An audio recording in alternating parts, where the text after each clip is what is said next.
Hi everybody, it is about 9:45 and I would like to apologize to you again.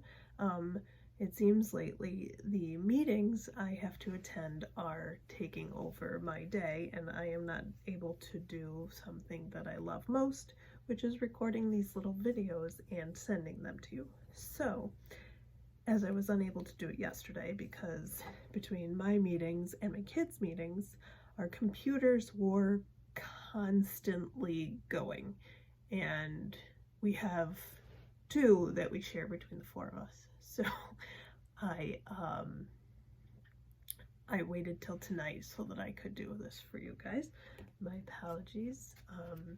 It will probably happen again because things are starting to get busy, but I wanted to make sure that I sent out the next installment of Ralph S. Mouse. This is chapter 7, called The Cucaracha Voice.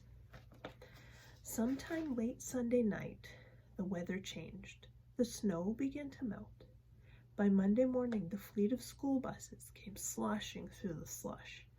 Boots and waffle stompers tracked in mud and icy waters into the halls of Irwin J. Sneed Elementary School, where the wearers were met by Mr. Costa holding a large mop.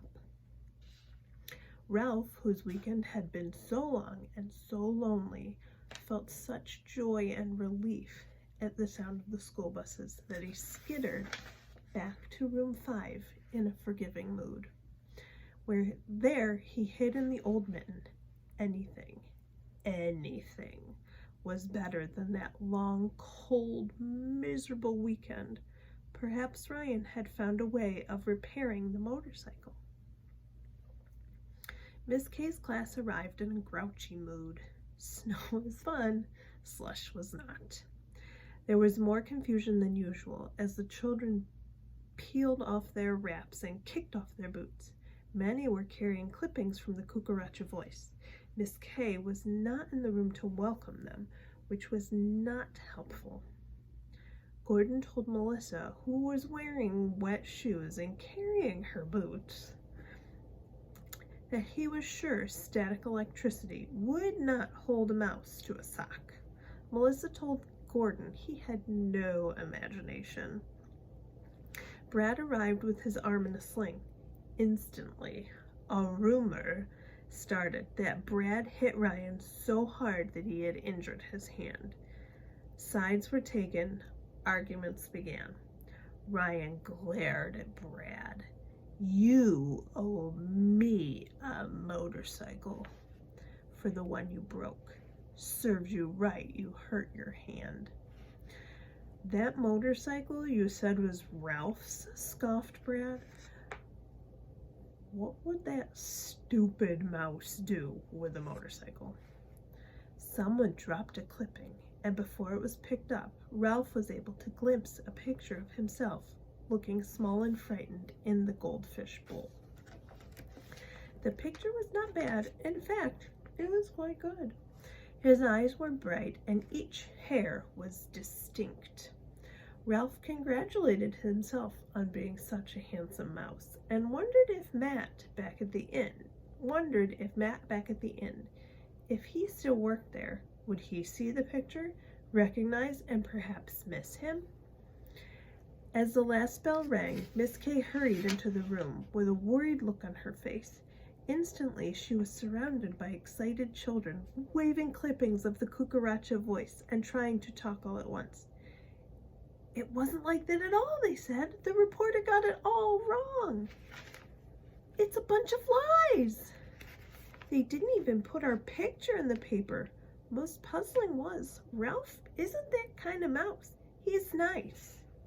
They're behaving like a bunch of little mice," thought Ralph. At the same time, he wondered uneasily what the paper had said about him. That he wasn't nice? Impossible. Miss K stood without speaking at the front of the room. Gradually, the class grew quiet. "That's better," said Miss K. Amazing, thought Ralph. The teacher had silenced the class without using a single word. He was even more ashamed of the way he had treated his little relatives. After the class recited liberty and justice for all, but not for me, thought Ralph. Miss Kay said, "Class, we have a lot to talk about this morning, and we can't talk if we all speak at once. Brad, I suppose you begin by telling us what happened to your arm." Brad looked embarrassed. "I just sprained it when I tried to ride my bike in the mud. I was just trying to get ready for the first motocross race this spring." The class respected that Brad had tried to do, and Ralph was struck by a sudden thought. Brad was exactly the sort of boy who could understand a mouse who rode a motorcycle.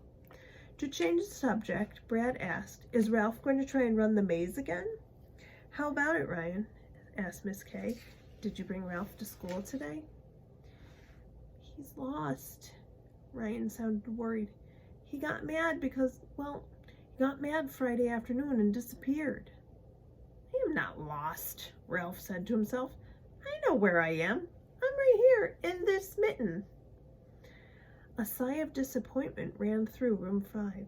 The class liked Ralph. Besides, watching a mouse in a maze was more fun than social studies or spelling. "Miss Kay," said Gordon, "even if Ryan finds Ralph, I don't think he should have to run the maze again today. He proved there was a better way to get the peanut butter than running into dead ends." "Why, that's right," thought Ralph, perked up by Gordon's support. "I'm smarter than I thought I was." "Class, do you agree?" Miss Kay, who liked her pupils to think. The class thought Brad was first to speak.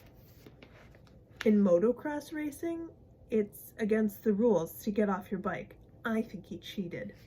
Several people were quick to point out that testing intelligence with a maze was not the same thing as racing a bicycle, even a BMX. "Maybe he was too amazed to do it right," suggested Melissa with a giggle. "Well, I think he proved he was gifted and talented." Gloria spoke as if she had ended the discussion by using words the school used to describe children, such as herself. Miss Kay, for a show of hands, 21 children agreed that Ralph had found a better way to run the maze. 5 felt he cheated. Case settled. Ralph was an unusually smart mouse, something he doubted only once in a while. "Speaking of solving problems," said Miss Kay, "do you think fighting is a good way to settle arguments?" "No!" chorused the girls. Ryan defended himself. "Brad pushed me first. Besides, it wasn't a fair fight because I had Ralph in my pocket and I didn't want him to get hurt." "What do you have to say, Brad?" Miss Kay asked. "He made me mad. He's always bragging about how smart his mouse is, then trying to make the maze easy." Brad slid down in his chair. "Anyhow, how am I supposed to know he and his old mouse in his pocket?" Ryan muttered to Brad, "Just because you get to come to school in a tow truck, you think you're so big. Just because you live in a hotel, you think you're better than everybody," mumbled Brad. These remarks were lost to the class because the girls, bored with the scuffle discussion, were waving their clippings from the Cucaracha Voice. "Miss Kay," said Gloria, "I think the reporter was unfair. What she said about us was all wrong." Some members of the class, protesting their families did not subscribe to the Voice, demanded to know what the article said. Miss Kay read the deadline: "Class nabs Sneed Invader." "What's she talking about?" wondered Ralph, moving from the mitten to Melissa's overturned boot for a better view. "What invader?" Miss Kay continued. Under Ralph's picture, the story reads, "Friday afternoon, 5th grade class of Miss Bambi Knuckerbacker at Irwin J. Sneed Elementary School exhibited a mouse, thought to be one of many mice overrunning the school. They also discussed the harm rodents do to crops and food supplies, and the rapidity with which they multiply. There was a murmur of disapproval from the class as Miss K read on. When informed of the mouse plague at the monthly meeting of the school board Friday evening, Superintendent Clyde R. Crossman promised a full investigation to the conditions of Sneed. Our class sat in outraged silence. Ralph was aghast. The tiny mouse, an invader, overrunning the whole school by himself? Suddenly, everyone had something to say. Our exhibit wasn't like that at all. We were having fun, and she made our school sound terrible. Poor little Ralph didn't invade us. Ryan brought him to school. She made our school sound dirty, and Mr. Costa works hard. She was mean not to put our picture in the paper. She stayed about 2 minutes and didn't understand what we were doing. Gordon felt he was to blame for the story. I didn't mean to get Ralph investigated, he said. I just wrote facts I found in my library books. I didn't mean that Ralph personally ran around harming crops. Just how am I going to be investigated? Ralph was beginning to wonder. Brad was pleased that someone else was in the wrong.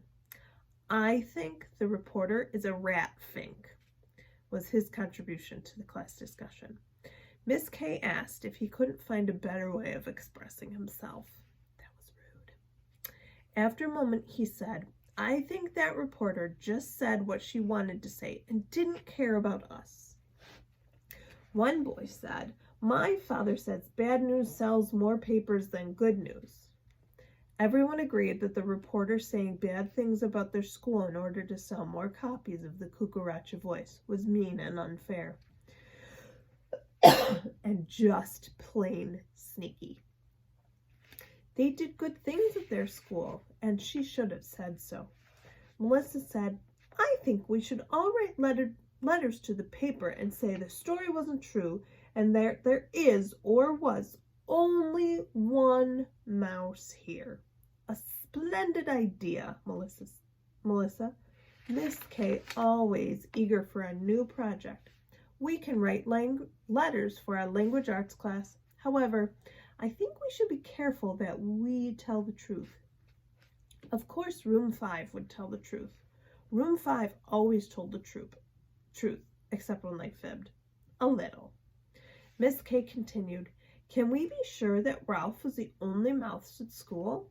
Our principal told me this morning that after reading the article in that last night's Voice, the cafeteria workers reported a hole in a bag of sugar and tail tracings in the spilled sugar. The 4th grade teacher reported that seeds had disappeared from her mosaics her class had made. The librarian said that the shredded material from the bags that books are mailed in had been scattered on the carpet, and the 1st grade teacher said she found tooth marks in a jar of paste. Ew. This information silenced the class, but left Ralph burdened with guilt. He was just a little mouse trying to get along in the world. He had not meant to cause so much trouble. Melissa spoke out. Maybe if there are other mice and we can catch Ralph again, we could find him a girlfriend and have a mouse wedding.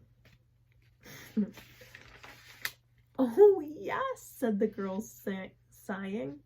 The boys were impolite about the suggestion. So was Ralph. We don't know where Ralph is, was Miss K's comment, and perhaps we should wait to write our letters until after the investigation. After all, there may be more mice in the school. The disappointed class who had been planning the angry letters would write the newspaper had to agree. But Miss K, said Gloria, isn't your name Heidi? Miss K laughed. Yes, it is. Then how come the reporter called you Bambi? Asked Gloria. She must have confused her book characters, was Miss K's amused answer. Ralph saw nothing to be amused about. What could an investigation mean? Cats? An exterminator with traps and poisons? Fumigation with deadly fumes through the halls? That new electronic mouser that made noise only mice could hear and send them screaming into the night? Ralph was sure of only one thing. He had to escape Irwin J. Sneed Elementary School, and he had to escape soon. All right, Chapter 8 is Ralph Speaks. I will be reading this tomorrow morning. I only have one meeting, very exciting. So I will make sure to read that chapter, and I will see you tomorrow, which is Friday, very much in probably the mid-morning. All right, have a nice evening. Bye.